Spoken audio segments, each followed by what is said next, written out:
Hello, welcome. So as you can tell, this is a video about Amaterasu. She is currently very strong, in my opinion, and a lot of people's opinion.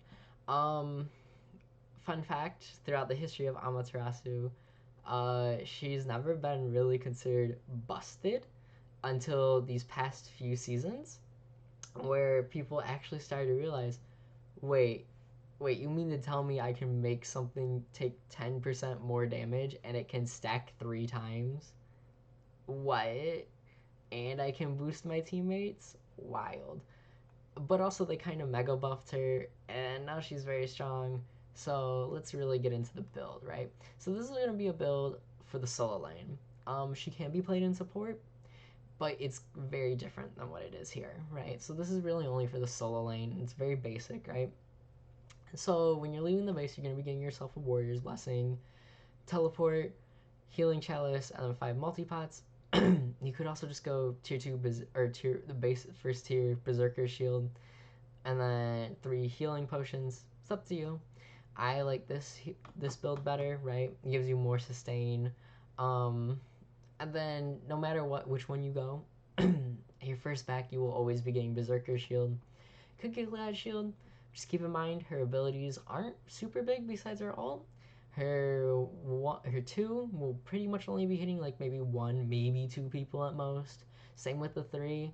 So getting Berserker Shield, it also gives you that 10% attack speed, which helps you get your passive up more. Ninja Tabby, attack speed, same reason as Berserker Shield. Getting that passive up really makes Amaterasu very strong to box. A lot of people don't really realize that, but being able to deal 10% more damage to someone is quite a bit. And then from here, either of these items works as your second item depending on who you're fighting in solo. If you're fighting a Guardian or a Mage, Shoguns, if you're fighting a physical character, Void. If you're fighting a healer, you can go Contagion or Pestilence. It's up to you. Caduceus Shield, very strong on her. I think it's good. I think this is a very strong item in general. Um, Mystical Mail you could get after you instead of Void Shield right here. Make sure you get Mystical Mail early though. And I'm saying this because Mystical Mail does nothing in the late game. I see people get it 6th, 5th item, and I'm like, what? Why? You could have gotten a better item, you know? It's like getting a Sovereignty would just be better, you know? Um, like the tick damage doesn't do anything. The defenses are low on it. The crowd control reduction is nice, and the HP is not bad. But there's just better items to get if you. This is to be aggressive in lane, right? Blackthorn Hammer, great item. I don't see. You could always get this. Could always be helpful. You could go these 3 items, then pick up a Blackthorn if they only have one magical character. It's the Guardian, right? And then you can go back into that. Runeforged, I don't think is bad either. You do your 3 applies a silence, which does proc it.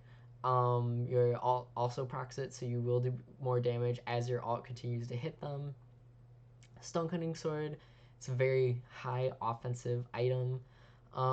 It does give you 30 physical protections, which is something a lot of people forget. But you know, it's not the greatest, but it's also not a bad item to get. You know, as a solo laner, especially as an auto attack solo laner, it could work for you. Toxic Blade, healers, fuck healers, right? That's what that is. So relic wise, right? Besides teleport, right? You're gonna be getting teleport. You're gonna need teleport. You can get any of these.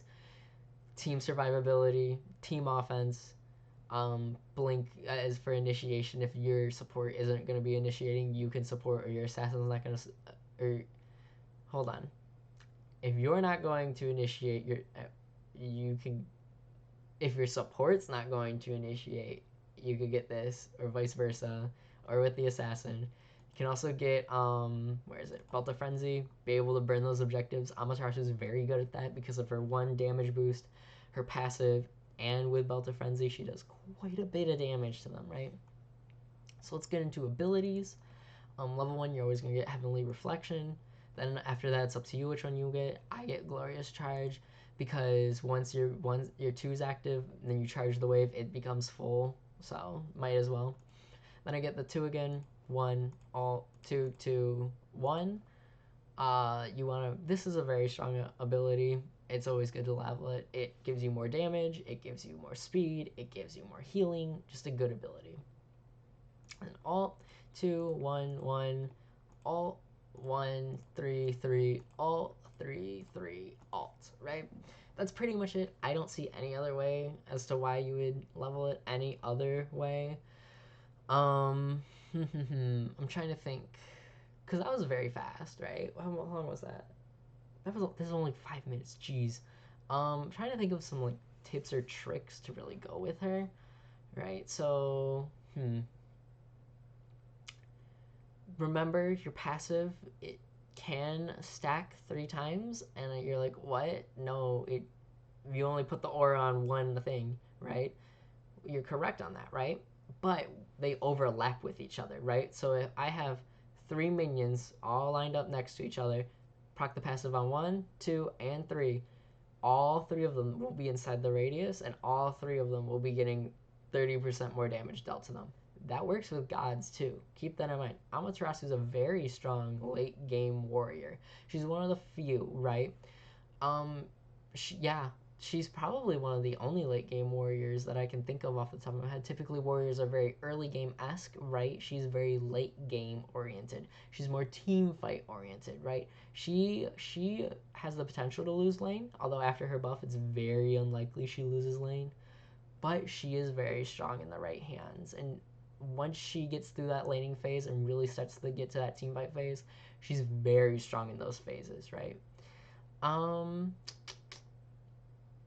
like I said, activating the 2, then dashing the wave with the 3.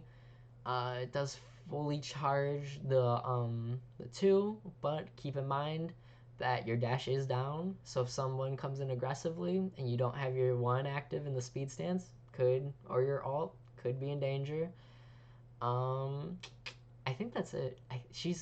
She in the solo lane. She's not that difficult, or that complex, really. It really just comes down to managing your passive as well as your ones.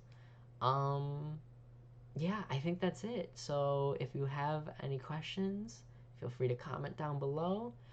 Make sure to like, comment, and subscribe. If you have a god you'd like to request, feel free to comment that down below. And I'll see you guys next time. Bye.